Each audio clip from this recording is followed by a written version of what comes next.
Next lesson we have compressing and uncompressing files.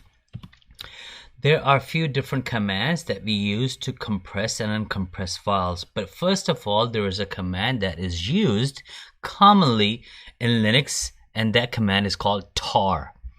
What does tar do? Well, tar takes a bunch of files together and put it in one container or one file, you could say. It's just like in Windows, you have a bunch of files and you zip them together. So most likely the tar files does not compress as much as the actual gzip command.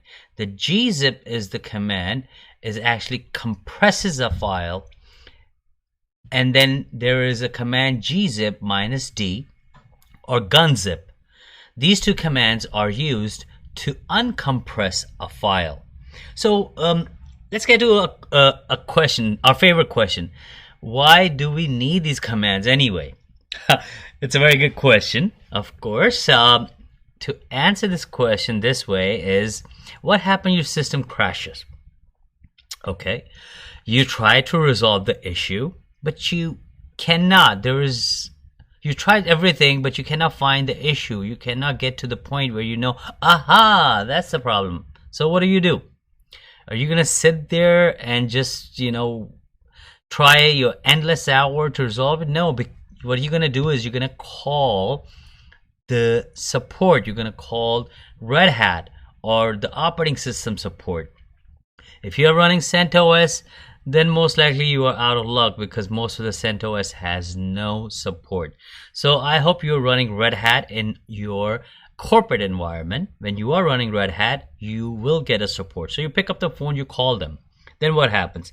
They will tell you to send the files or logs to their websites. And sometimes there are so many logs, so many files that they ask you, you have to put them together into one file or one container. When you put them all of them in one container, that is when you're doing tar. Or in Linux language, you could say tarring. You put everything together. All right, so everything is together now. Now, if the file size is huge, it will take so long to transfer. So what do? We actually compress it. Once we compress it, the file size becomes a lot less than its actual size. So we'll try all these commands in our Linux environment one by one, and this way you will understand how these commands work.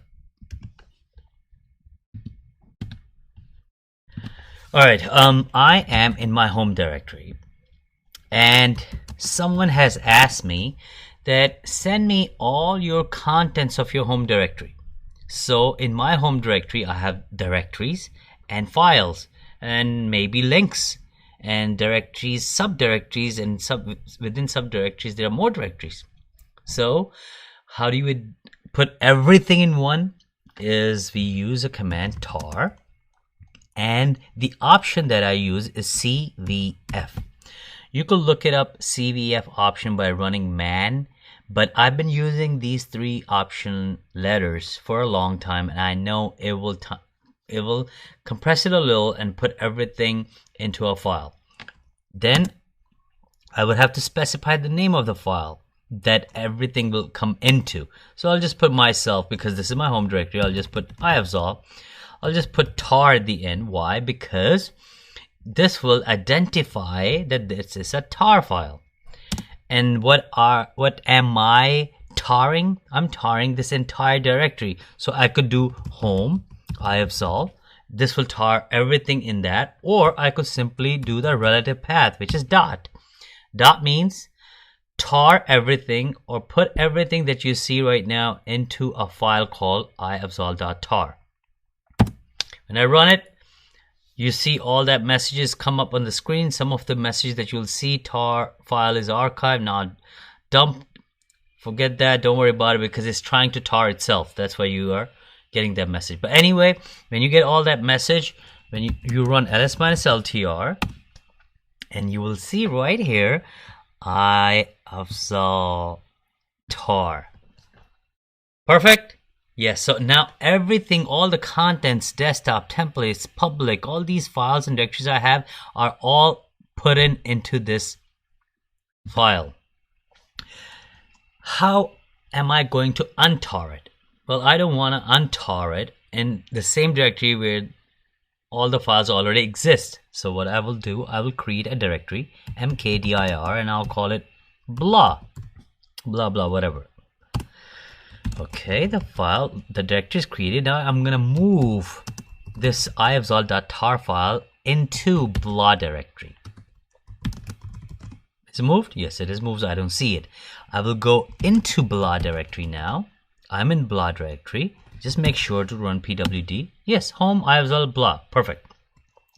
Is the file there? Yes, it is there. Now, how do I untar it? Meaning taking out all the contents from this file and putting in this blah directory. There's a command tar, same thing, but this time I will run xvf to extract everything. And this is the name of the file. I'll run it, hit enter. It will come through all these untarring files. And now when I do, remember I am in home ifzol blah, and now when I do ls-ltr, what should I see? Well, I should see the exact same contents I have in my home ifzol. I should see the same contents here. Let's confirm. Bingo. Yes, I do see everything, right? Perfect. So I don't want all those contents in there. I'll go one step back and I'll do ls-ltr again here, and you'll see I have the same thing here. Why do I need to keep 2 copies? But of course, it's just a matter of explaining you. So let's go back into blah. And this time you'll see I have this file ifzol.tar, which has everything. Now the size of it is 272.58880 bytes. It's huge. I want to compress it. So let's compress it with gzip. Gzip ifzol.tar. Simple as that. Hit enter. You see it took a little longer, but it did compress it. Just look at the size right here. Remember the size, 272.58880. Now let's do ls-ltr. You see the file size went down, 801.8298. It means it has how many digits? 2, 4, 6, 7. This one has 2, 4, 6, and 8. So of course this one was, the size was a lot huger than this one. So it means it is compressed. Then the next command we have is gzip -d or gunzip. What this does is basically uncompress it. So to do uncompress, you do gzip -d, or again gunzip, which is right here, gzip or gunzip. I'll just use gzip, and ifzol.tar.gz. Hit enter. Now the file size should come back to the same one we have right here. This is the original file size, remember? And yes, we did get original file size.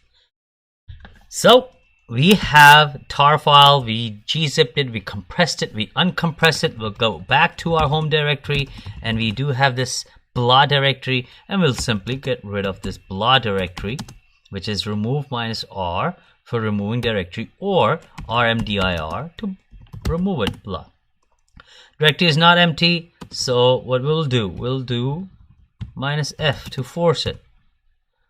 I think my rmdir -f does not work here, so I'll do rm -rf. This definitely work here. Yes, it does. It's gone. Directory is gone. So this is how the tar is explained in simple words. I want you to try the tar file to tar your own home directory, gzipping it, and then unzipping it, or you could even simply take any file that you like and gzip it and see if its file size reduces. And again, the purpose of these commands is if you have to transfer files from one computer to another, or to send it to someone, the file sizes are huge and the transfer will take a lot longer, and that is why we put them together into tar and compress it, so it'll become smaller and smaller and the transfer becomes easier.